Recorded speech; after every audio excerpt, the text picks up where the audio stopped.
할렐루야. 하나님의 귀하신 은혜가 우리 온 성도들과 함께 하시기를 간절히 축원합니다. 오늘 저는 빌립보서 2장 6절로 8절에 있는 말씀을 통하여 비움에서 배움이라고 하는, 거기다 또 소제목을 하나 더 붙여봤어요. 변화를 위한 비움과 채움이다. 이렇게 한번 좀 운을 한번 맞춰보았는데요. 우리 말씀 다시 한번 보겠습니다. 빌립보서 2장 6절과 7절, 8절. 그는 근본 하나님의 본체시나 하나님과 동등됨을 취할 것으로 여기지 아니하시고 오히려 자기를 비어 종의 형체를 가져 사람들과 같이 되었고 사람의 모양으로 나타나셨음에 자기를 낮추시고 죽기까지 복종하셨으니 곧 십자가에 죽으심이라. 여기 7절에 오히려 자기를 비어. 여러분, 인생이 무엇으로 채워져 있을까요? 여러분과 저의 인생은 과연 무엇으로 채워져 있습니까? 참 시간이 많은 분들이 계신 것 같아요. 그래서 이런 거를 또 특별히 연구한 분들이 있습니다. 성경에도 시편에 인생이 강건하면 70이요 80이라도 라고 말씀하셨는데, 인생을 80으로 이미 그 80을 넘기신 우리 어르신들이 계시지만은요, 영국의 리퍼플 대학의 심리학 박사인 브롬리라고 하는 분이 인생의 4분의 1은 성장하는 데 보내며 4분의 3은 늙어가면서 보낸다, 이렇게 얘기를 하고 있습니다. 여러분과 저는 여기 20세가 다 넘은 분들이에요. 다 지금 뭐 하는 분들이에요? 늙어가는 분인데, 조금 더 절망적인 표현은 죽어가고 있다고 하는 것입니다. 그런데 이 브롬리의 이러한 데이터를 통해서 그렇다면 우리 한평생의 일생의 시간을 어떻게 쓸까 하고, 영국의 타블로이드 신문인 더 선지에서 80세의 인생을, 아마 여러분들이 많이 이런 데이터는 들어보셨을 거예요. 그러나 다시 한번 인생이 무엇으로 채워졌는가 이 아침에 생각하면서 한번 좀 보시면은, 인간의 수명을 80세로 따졌을 때에 1위부터 12위까지를 이렇게, 물론 이것은 영국 사람들을 기준으로 한 것입니다. 그래서 약간의 좀 문화적인 차이, 또 이런 배경적인 차이가 있겠지만은, 자, 첫 번째가 일하는 시간으로 26년을 쓴다고 하는 것입니다. 4분의 1이 넘습니다. 우리 오른쪽에 있는 창문을 좀 닫아주시겠습니까? 우리 청년들 예배에 대한, 오히려 왼쪽 문을 열어주시면 괜찮을 것 같습니다. 두 번째가 잠자는 시간으로 얼마를 쓰세요? 25년을 쓴다고 하는 것입니다. 잠자는 시간으로. 그 다음에 물론 여러분들은 그렇지 않으실 거예요. TV를 보는 시간으로 10년을 씁니다. 8분의 1을 드라마를 보는 데 쓴다고 하는 것입니다. 그 다음에 먹는 시간이 몇 년이요? 6년. 전화 받는 시간이 4년인데요. 조금 이게 더 긴 분들도 계시겠죠? 그 다음에 화장실 가는 시간도 꽤 길더라고요. 화장실 가는 시간이 몇 년이에요? 여러분들 한평생 동안에 3년 동안을 화장실 변기에 앉아 계십니다. 참 재밌는 데이터예요. 그 다음에 부엌에서 보내는 시간이 여자분이 2년 5개월, 이 영국 사람이기 때문에 좀 짧은 것 같아요. 한국 분이라면 훨씬 더 많을 것 같아요. 남자가 상대적으로 1년 3개월, 그냥 기다리는 시간이 2년이라고 합니다. 그런데 재밌는 것이 화내는 시간이 2년이에요. 줄창 화만 2년 동안 내고 계시는 것입니다. 근데 상대적으로 여러분 12위가 뭐냐면, 미소 짓는 시간, 웃는 시간은 그거에 비해서 88일밖에 되질 않아요. 그러니까 턱없이 작죠. 여러분들 많이 좀 미소를 지으시면 좋겠습니다. 이성을 바라보는 시간이 남자가 1년, 여자가 0.5년이니까 6개월이에요. 그러니까 남자가 더 이성을 이렇게 바라보는 시간이 더 많다고 하는 것입니다. 그 다음에 몸단장하는 시간이 여자분이 136일, 이거보다 좀 더 길 것 같은데 말이에요. 이거는 좀 상대적으로 그렇게 많지 않았어요. 남자도 46일이나 된다고 하는 것입니다. 자, 물론 이것은 일반적인 사람들의 일상적인 영국 사람들을 기준으로 하는 것인데 여러분들은 어떻게 이 인생을 채워가고 계십니까? 물론 우리 이 자리에 앉아 계신 분들은 기도하고 말씀 보는 시간, 또 그리스도의 복음을 나누고 전하는 시간을 상당 부분 할애할 것이라고 제가 말씀을 드린다면 여러분들 조금 송구하시지요? 어떠세요? 자, 이러한 것으로 시간을 쓴다고 하는 것입니다. 우리 인생은 어차피 어떤 것으로든 채울 수밖에 없게 되어 있습니다. 무엇을 하든지 채워지게 돼 있다고 하는 것입니다. 그런데 오늘 우리는 말씀을 통해서 비움의 신앙, 비움의 교훈을 좀 배웠으면 좋겠다라고 생각이 됩니다. 여러분들 특별히 아름다운 이 멜로디를 내는, 우리 지난주에 우리 들었지만은요, 특별히 현악기, 첼로나 바이올린은 그 아름다운 선율을 내기 위해서 여러분들 그 바이올린이나 첼로 그 악기의 안은 꽉 채워져 있을까요? 비워져 있을까요? 비워져 있다는 것입니다. 비워져야만 아름다운 음률을 낼 수가 있는 것입니다. 농사 짓는 분들이 이런 얘기를 해요. 농사를 모르는 사람들은 논에 물이 가득 차면 벼가 잘 자라는 줄 알지만, 하지만 논에 물이 항상 차 있으면 벼가 부실해서 조금만 어제 같은 바람만 불어도 벼들이 다 쓰러진다고 하는 것입니다. 그래서 때때로 논에 물을 빼야만 그 벼가 튼튼하게 자란다고 하는 이야기를 합니다. 여러분들, 우리 사람이 입에서부터, 죄송합니다, 우리 음식을 먹는 입에서부터 그 음식물이 이제 다 소화돼서 나가는 항문까지의 길이가 얼마나 되신 줄 아세요? 우리 간호사 두 분이 바로 같이 앉아 계시네요. 얼마나 될까요? 예, 뭐 사람에 따라서 약간의 차이는 있지만은 8m에서 10m 정도 사이에 돼 있다고 합니다. 자, 입으로 음식을 넣으면 한 4시간에서 6시간 정도 몸을 돌고 돌아서 그 다음에 어떻게 해요? 채워서 그 다음에는 이제 끝으로 도달한다고 하는 것입니다. 그런데 음식을 우리가 먹어야만 삽니다. 그러나 채우기만 하고 배설하지 못한다면, 비우지 못한다면 이것은 엄청난 문제에 봉착할 수밖에 없다고 하는 것입니다. 그래서 여러분들, 잘 채우기 위해서는 뭐 해야만 해요? 잘 비워야 한다고 하는 것입니다. 비우지 않으면 더 이상 채울 수가 없다는 것을 기억해야 합니다. 그래서 요즘에는 세상 가운데서도 많은 그 리더십에 대한 이야기, 세상에 좋은 그러한 삶의 원칙들을 제시하는 많은 책들이 나오는데요, 특별히 비움에 관한 책들도 많이 나옵니다. 또한 이 비움을 가지고서 어떤 종교적인 그러한 이 활동들을 하는 경향들도 있습니다. 그래서 이 비움에 대한 것이 중요하기 때문에 이 비움에 대한 주제에 많은 사람들이 집중하고 관심을 갖는데요, 제가 이번에 이 말씀을 준비하면서 세상에서는 어떤 비움에 대한 철학들이 있는가 보았더니, 기업들도 특별히 제가 이번에 그 PDF라고 하는 이 컴퓨터로 받아볼 수 있는 전자책이 있습니다.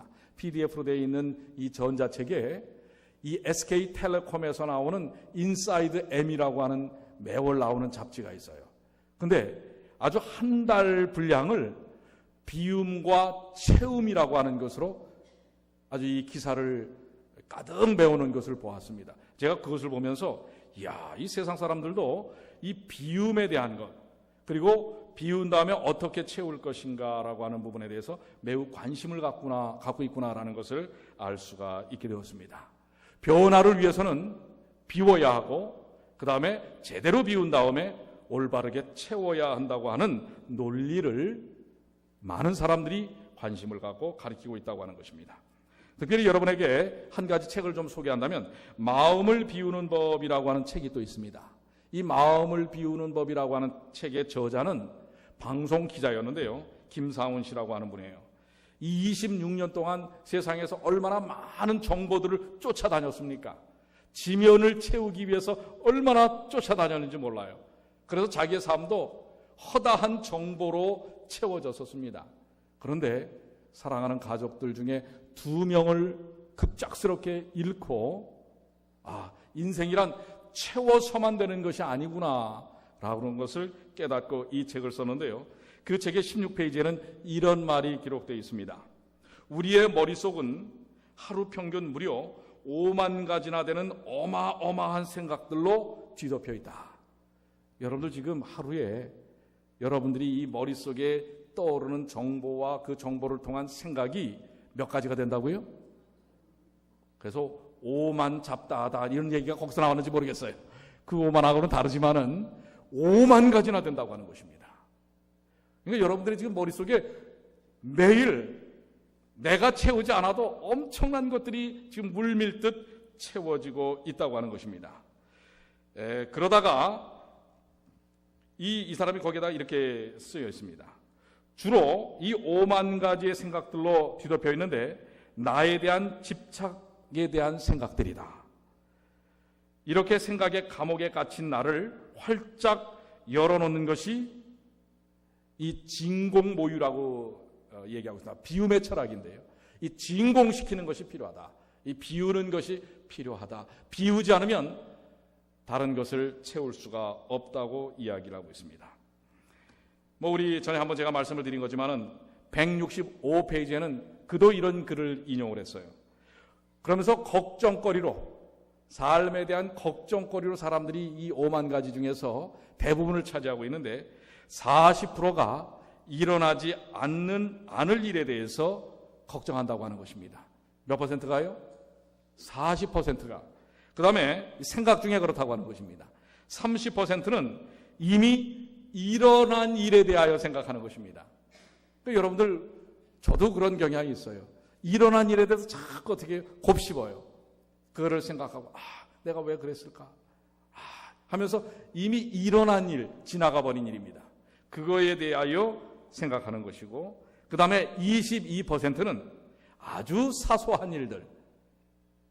그야말로 오늘 넥타이를 빨간 것으로 맬까? 파란 것으로 맬까? 남자들은 그런 고민을 하는지 모르겠어요. 여러분들은 어떤지 모르겠어요. 아주 사소한 것들입니다. 사소한 일들로 22%, 그리고 4%는 걱정한다고 바뀔 수 없는 것. 여러분이 걱정해봐야 세월호가 다시 본래로 돌아가지 않습니다. 이렇게 걱정해봐야 소용없는 일들의 4%, 실질적으로 여러분들이 변화시킬 수 있는 걱정의 퍼센테이지는 100% 중 4%밖에 되지 않는다고 하는 것입니다. 그러니까 여러분들 어차피 걱정을 해도 지나가고 걱정을 안 해도 지나갑니다. 그렇기 때문에 걱정하지 마시고 오늘 하루를 보내시게 되길 바랍니다. 지금 이 순간에도 여러분들 다른 생각, 걱정으로 지금 이미 필요 없는 걱정으로 여러분들이 생각이 집중되어 있는 분들이 혹시 있지 않습니까? 그렇다면은 그 생각을 좀 내려놓으시게 되길 바랍니다. 이 책의 40쪽에는 누구나 매일같이 뭔가를 한다. 이분은 7시라고, 아침 7시라고 했는데 사실 여러분들은 더 일찍 저걸 하시죠. 5시에서 일어나 밤 11시까지 잠자리에 든다면 16시간에서 18시간을 깨어 있는데, 문제는 대부분 사람이 이것저것 여러 가지 일을 통해서 그 인생의 시간들을 채워간다고 하는 것을 얘기하고 있습니다. 그러니까 어차피 우리는 인생의 시간을 다양한 것으로 채워 넣는다고 하는 것입니다. 성경에서는 이 부분에 대하여 우리의 생각을 좀 환기를 시키십니다. 사실 어린아이들도요, 이 어릴 때부터 이게 본성인 것 같아요. 어린아이가 뭔가 짚고 있는 것, 여러분들이 빼앗으려고 하면은 아이들이 순순히 줍니까, 안 줍니까? 줘요, 안 줘요? 절대 안 줍니다. 아이들도 한번 손에 쥔 거는 놓지 않습니다. 부모가 억지로 그것을 빼앗으려고 하면 어때요? 왕 하고 울어 버립니다. 손에 잡고 있는 것을 놓지 않는 게 어떻게 보면 우리 인생의 본질일지 모르겠습니다. 본능인지 모르겠어요.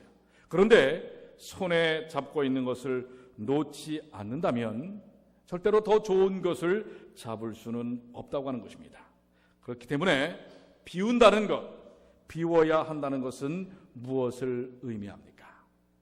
사실 인생은 뭔가로 채워져야 하는데 비우지 않고는 채울 수가 없다고 하는 논리 속에서 우리는 어떻게 비울 수 있을까? 성경에서 보면 우리 성경의 인물들 중에서 비움의 신앙을 실천했던 많은 우리 믿음의 선배들이 있습니다. 그 중에서도 아브라함은 무엇을 비웠을까요? 자, 우리 여기 창세기 12장 있는 말씀을 한번 보겠습니다. 12장 1절 다 같이 한번 읽겠습니다. 여호와께서 시작. 여호와께서 아브라함에게 이르시되 너는 너의 본토 친척 아비집을 떠나 내가 내게 지시할 땅으로 가라. 뭘 떠나라고요? 내가 사는 아비집 고향 땅을 떠나라는 것입니다. 그동안 자라고 태어나고 자라고 살아왔던 삶의 터전을 비우고 떠나라고 하는 것입니다. 그래서 성경은 이 비움에 대하여 무엇으로 종종 표현하냐면 떠남으로 표현합니다. 떠나보내야 합니다. 내려놓아야 합니다. 그렇지 않으면 안 된다고 하는 것을. 그런데 이 아브라함이 사실 이 갈대아 우르 살던 고향을 여러분들 이 고고학에서 발견되는 것을 보면 갈대아 우르는 이미 아브라함 시대에 수세식 변소가 있었고요. 수로가 있었고 2층 집이 있었습니다. 공중 목욕탕이 있었습니다. 어떻게 보면 지금 21세기랑 거의 생활 문화 수준이 비슷했던 도시였습니다. 그런데 그곳을 떠나서 가나안으로 가라고 하는 것입니다. 가나안이 어딘지 가본 적이 없어요. 가나안은 허벌판입니다. 그런데 하나님께서 떠나라고 하는 것입니다. 이미 자기가 살아왔던 채워져 있는 삶의 습성, 관습, 패턴, 생각, 의식, 상식 이 모든 것을 떠나 비우라고 하는 것입니다. 떠남은 아픔이며 그에게 있어 고통이었습니다. 두려움이었습니다. 그것은 익숙하지 않고 그동안 의지하며 살았던 터전과는 전혀 다른 것입니다. 어떻게 보면 이 아브라함의 떠남의 경험을 이 자리에 앉아 계신 여러분과 제가 한 것 아니겠습니까? 여러분은 어디를 떠났어요? 우리가 살던 고향 산천을 떠나 여기에 와 있습니다. 그렇죠? 그런데 다시 그곳으로 가라고 그러면 여러분 어떻게 하시겠어요? 고향이 그리워도 이제 무슨 유행가 같네 이건. 고향이 고향 같지 않은 것입니다. 이제는 가보세요. 그렇죠? 이미 이 인생살이는 뭐 하게 돼 있는 거예요? 떠나게 돼 있는 것입니다. 떠나야 여러분들 사실 와보니까 미국 넓어요, 좁아요? 대단하지 않습니까? 우리가 살아온 지난날의 삶의 환경과는 또 다른 것입니다. 이런 경험을 비우지 않으면, 떠나지 않으면 체험할 수 없는 것입니다. 비록 떠남은 아픔이고 고통이고 두려움이지만 떠나야만 새로운 도전과 새로운 경험을 할 수가 있는 것입니다. 변화를 경험할 수가 있는 것입니다. 여러분 변화를 갈망하십니까? 그렇다면 떠나시게 되길 바랍니다. 비우시길 바랍니다. 그럴 때 하나님의 역사가 있는 것입니다. 그런데 아브라함의 생애에 있어서 가장 큰 비움은 무엇이었을까요? 내려놓은 것은 무엇이었을까요? 하나님께서 그에게 무엇을 요구하시는 거예요? 자, 창세기 22장 2절입니다. 다 같이 여호와께서 시작. 여호와께서 가라사대 내 아들 내사가는 독자 이삭을 데리고 모리아 땅으로 가서 내가 내게 지시한 산 거기서 그를 뭐로 드리라? 번제로 드리라. 여러분들 이삭은 참 어렵게 얻어진 아들입니다. 100세에 불가능함 속에서 기적같이 얻어진 아들이에요. 그런데 우리 주님 참 우리 하나님은 얄궂어요. 때로는 뭐예요? 주시고서는 어떻게 하라는 거예요? 달라 하는 것입니다. 주시고서 달라는 것입니다. 이삭은 하나님의 약속의 자손이었어요. 그리고 이 약속의 자손 이삭은 그에게 소망이 되어 버렸습니다. 모르겠습니다. 어느 순간부터 아브라함에게 있어서 이삭은 점점 그의 인생의 전부가 되어버렸는지 모릅니다. 그렇지 않겠어요? 그렇게 어렵게 얻어진 아들인데, 그렇게 어렵게 허락된 아들인데, 주어진 축복인데, 그 모든 인생의 이제 목적이 이삭에게 쏠려 있을 때 아닐까요? 그때 하나님은 얄궂게도 뭐라는 거예요? 그 아들을 달라고 하는 것입니다. 어떻게 보면 약속의 산물이요 하나님께서 주신 은혜지만 그 은혜가 어느 순간부터 하나님보다도 더 큰 자리를 차지하게 될 수도 있다고 하는 것입니다. 우리의 신앙생활 속에서도 그럴 수가 있어요. 하나님께서 주신 축복들이, 하나님께서 주신 허락들이 나중에는 뭐예요? 하나님보다도 더 큰 자리로 우리에게 다가올 수 있는 것입니다. 그래서 하나님은 더 큰 것을 주시기를 원하는데, 더 근본적인 것을 주시기를 원하는데, 그것들로 인하여 채워져서 하나님께서 본질적으로 주시고자 하시는 것들을 받을 수 없는 상태에 놓여지게 될 수도 있는 것입니다. 그 순간 하나님은 그에게 새로운 변화의, 그리고 본질적인 생명의 근원이 어디 있음을 보여주시기 위하여 비우게 하신 것입니다. 아브라함은 그의 가슴에 가득 차 있던 것을 비워야 했습니다. 거기에는 고통이 따랐습니다. 희생이 따랐습니다. 아픔이 따랐습니다. 그러나 그 비움은 결론적으로 진정한 축복인 것을 보여주고 있는 것입니다. 하나님은 뭐 하시기 위하여 비우라고 하십니까? 뭐 하시기 위하여? 주시기 위하여 비우라고 하는 것입니다. 오늘 여러분들, 오늘 우리에게 하나님께서 비움이라고 하는 요구를 하신다면 그것은 뭐 하기 위함이라는 사실을요, 채워주시기 위함이라는 사실을 기억하시게 되길 바랍니다. 그래서 아브라함은 어떻게 했습니까? 고통과 고민과 번민이었지만은 믿음을 가지고 하나님을 첫째 자리로 모시는 비움의 신앙을 실천하게 됩니다. 그랬을 때 하나님은 여기 야고보서에 이렇게 아브라함을 향하여 이야기합니다. 야고보서 2장 23절, 이브라함이, 이것은 이제 우리 히브리 말은 자음이 없죠, 모음이 없지 않습니까? 그래서 여기는 이브라함이라고 써 있어요. 이브라함, 물론 헬라 말로 쓰여 있지만은요, 이브라함이 하나님을 믿으니 이것을 의로 여기셨다는 말씀이 응하였고 그는 하나님의 벗이라 칭함을 받았나니. 무엇으로 불려져요? 하나님의 벗. 비움의 결과는 하나님의 벗이 되는 것입니다. 비움을 통하여 그는 큰 축복을 누립니다. 하나님의 벗이 되는 것입니다. 오늘 사랑하는 여러분, 하나님은 여러분과 저를 하나님의 벗으로 삼기를 원하십니다. 아멘입니까? 여러분 그렇게 소망하시지 않습니까? 그렇다면 오늘 우리에게 비움을 요구하실지 몰라요. 그 비움을 믿음으로 경험하시게 되길 바랍니다. 또 여러분들 성경 가운데 비움의 경험을 아주 실질적으로 경험했던 사람이, 대표적인 사람이 또 누가 있을까요? 누구요? 40년의 애굽의 왕자의 삶을 내버리고 뛰쳐나왔던 누구요? 모세. 바로의 공주의 아들이 되는 것을 내려놓고 비우고 하나님의 사람이 되었습니다.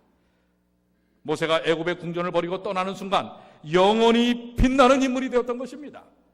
그저 애굽의 궁정에 있었다면 그는 한 역사 속의 한 인물이 될지 모르지만은, 그러나 그가 그 애굽의 궁정을 비우고 나왔을 때 그는 이 구속사에 아주 중요한 획을 긋는 인물이 되는 것입니다.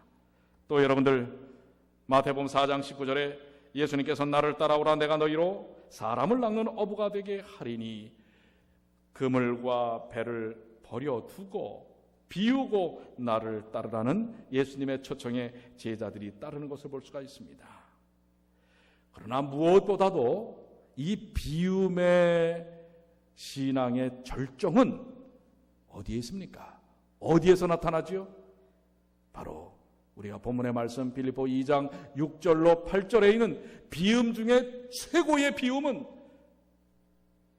바로 예수 그리스도의 비움이라는 사실을 말씀하고 계십니다. 오히려 자기를 비어, 그분은 어떤 분이셨는데 비웠어요? 하나님의 본체시나 하나님과 동등됨을 취할 것으로 여기지 아니하시고, 여러분들, 만약에 우리가 비워야 할 것이 있다면 어떤 것들이 있을까요? 자, 여러분 한번 얘기를 해보세요. 여러분, 우리가 좀 비워야 할 것, 내려놓아야 할 것, 어떤 것들이 있을까요? 한번 얘기를 해보세요. 뭘 좀 우리가 비워야 할까요? 뭐에 대한 열망과 집착을 좀 비워야 할까요? 없으세요? 여러분들 비울 게 없습니까? 자, 한번 얘기를 해보세요. 뭘 좀 비웠으면 좋겠어요? 뭐라고 얘기를 하시는 것 같은데? 예? 이 처음부터 아주 엄청난 것을 여러분들 버리시려고 그래요. 예, 정말 그걸 비우시면 좋겠어요. 근데 좀 쉬운 것도 좀 얘기를 하세요. 세상 욕심, 특별히 세상 욕심에 돈. 참 현실적인데 참 쉽지 않은 것이지요. 또요. 교만, 명예, 지위.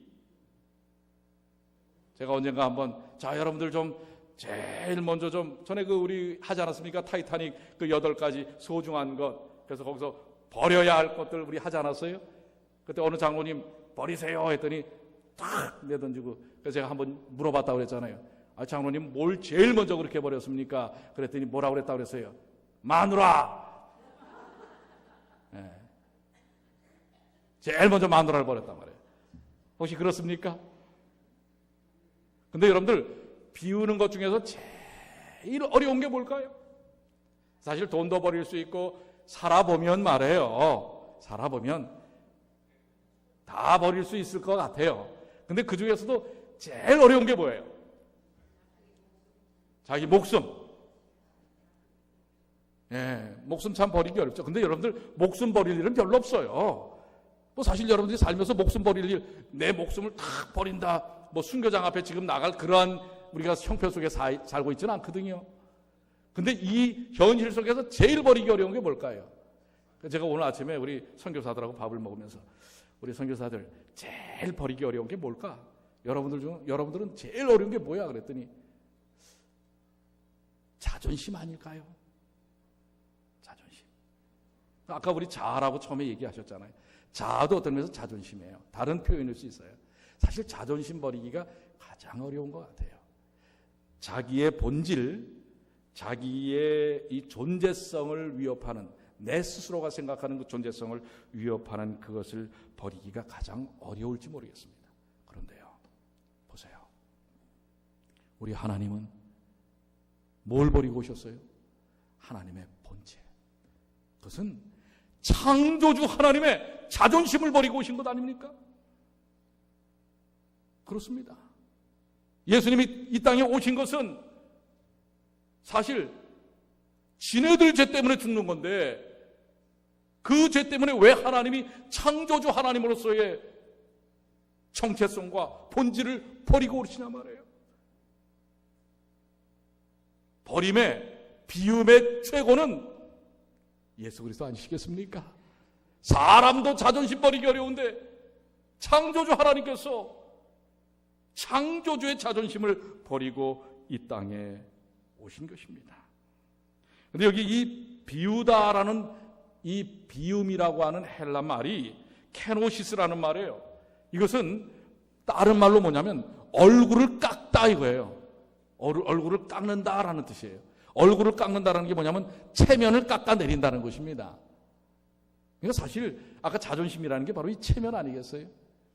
이 체면과 자존심을 깎아내리는 게 제일 어려운데, 창조주 하나님께서, 예수께서 이 땅에 오심으로써 뭘 깎고 내려오신 거예요? 체면을 깎고 내려오신 거예요.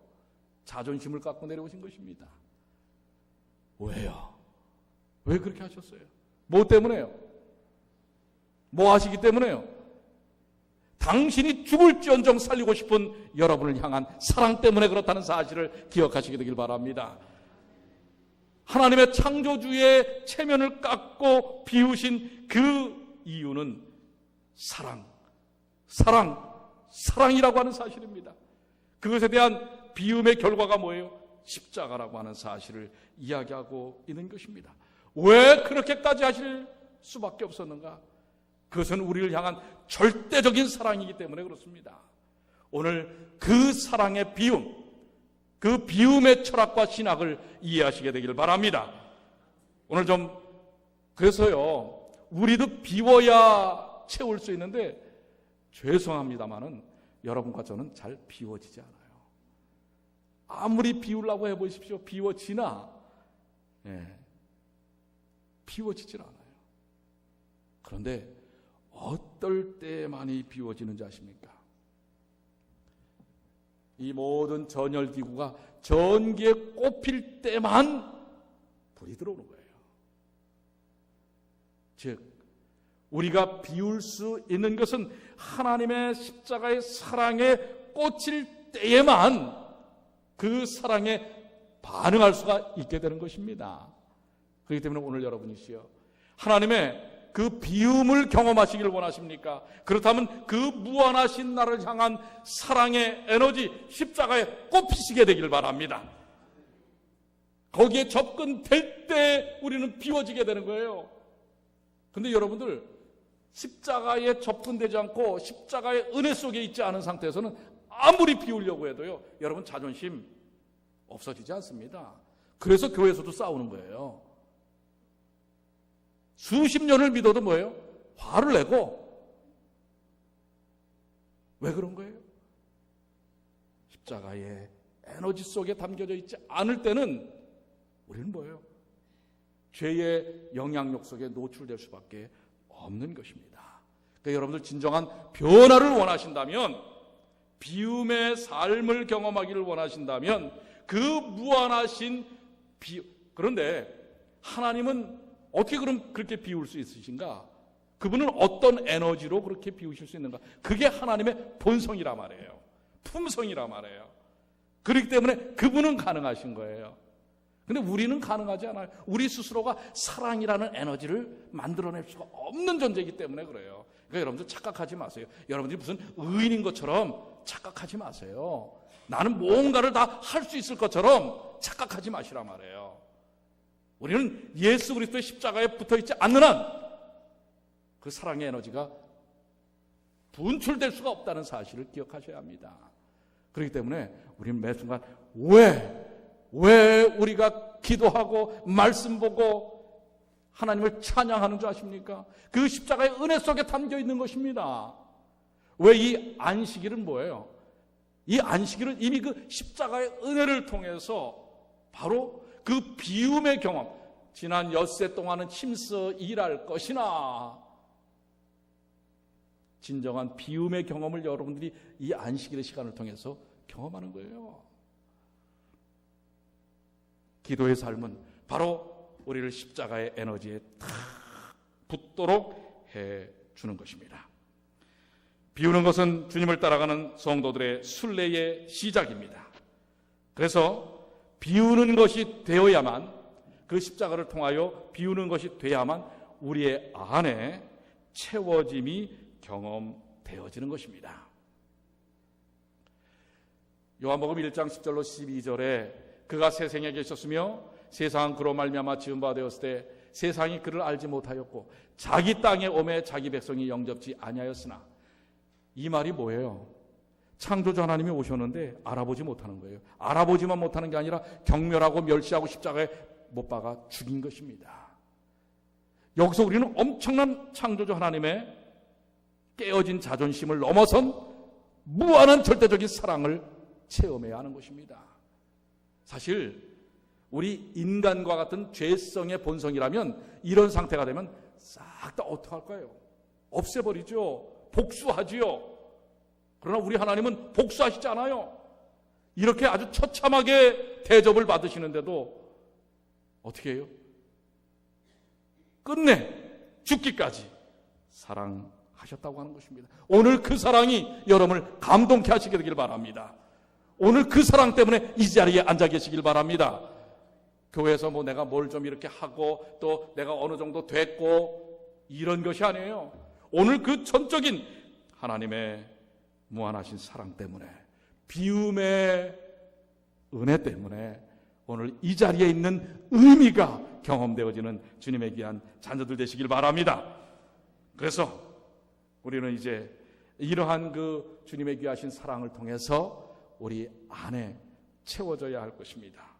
그런데 제가 우리 그리스도의 세상을 향한 희생적인 사랑과 예수님의 십자가를 향한 그 은혜들을 경험하며 사는 우리 그리스도인들이 때때로 좀 이런 시간들을 좀 가지시면 좋겠다라고 생각을 합니다. 여기 제가 시를 좀 한번 찾아 여기다 올려놨는데요. 마음에도 저울이 있습니다 라고 하는 거예요. 여러분의 마음에 저울이 있답니다. 저에게도 있고. 그래서 이 마음에도 저울이 있습니다 라고 하는 건데요. 가끔씩 가리키는 무게를 체크해 보아야 합니다. 그러니까 지금 여러분이 마음이 비워져 있는지 아니면 무엇으로 채워져 있는지를 마음의 저울로 한번 체크를 해보라는 거예요.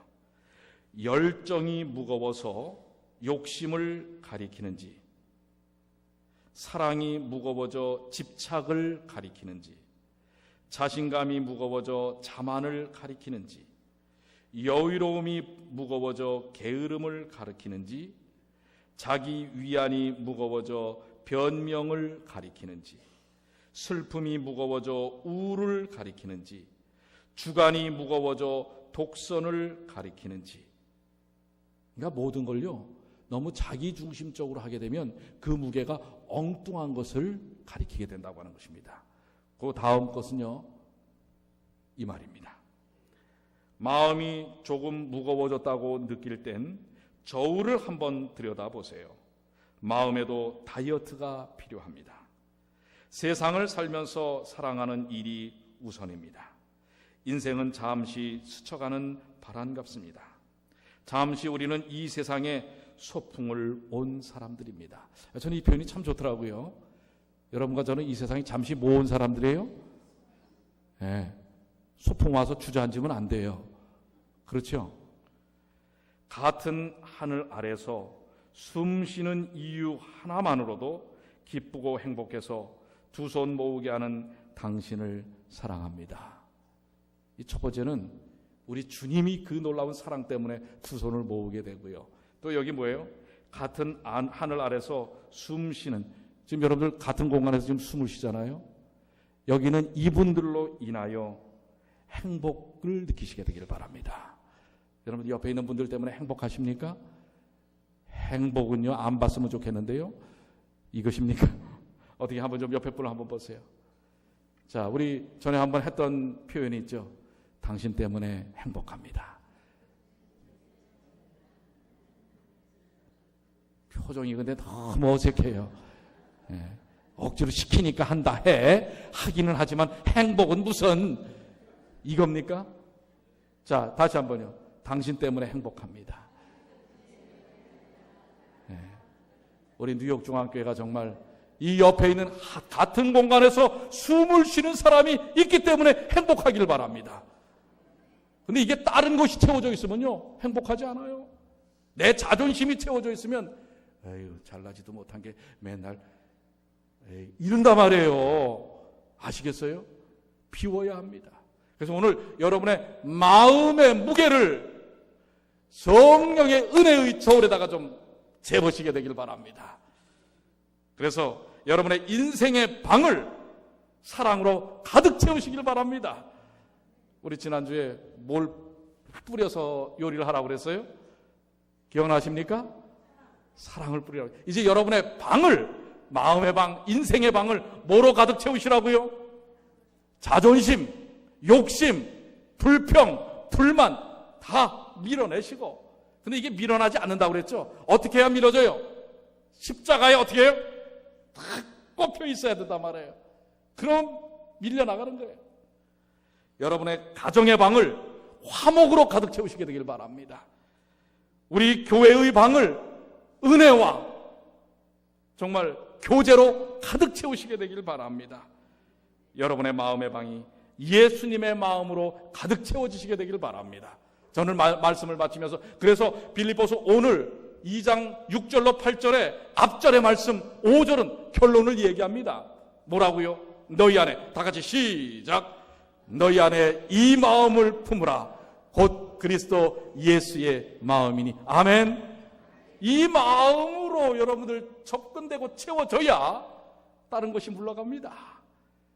그리고 죄악들의 모든 욕심들, 자존심, 이것들이 다 비워지게 되는 것입니다. 오늘 이 귀한 비움의 배움을 다음 한 주간 주님의 이 놀라우신 은혜 때문에, 사랑 때문에 창조주 하나님의 체면을 다 꾸기고도 사단이 그 얼마나 이 적을 했는 줄 아십니까? 하나님께서 뭐 그렇게까지 하십니까? 그럼에도 불구하고 여러분과 저를 사랑하셔서 이 땅에 오셔서 그 보여주셨던 그 사랑 때문에 오늘 행복하시고 그 행복으로 가득 채워서 오늘 이 교회를 나가시게 되길 바랍니다. 여러분들 이제 이렇게 만나기만 하면 뭐가 흘러넘쳐야 돼요? 사랑과 은혜가 흘러넘쳐야 됩니다. 딱 만나기만 하면 쌩하고 이런 게 아니라요. 사랑과 은혜가 흘러넘치는 주님의 귀한 자녀들 되시길 바랍니다. 그 힘의 근원이 뭐라고요? 누구시라고요? 예수 그리스도. 다 같이 우리는 일어나셔서 그 귀한 찬양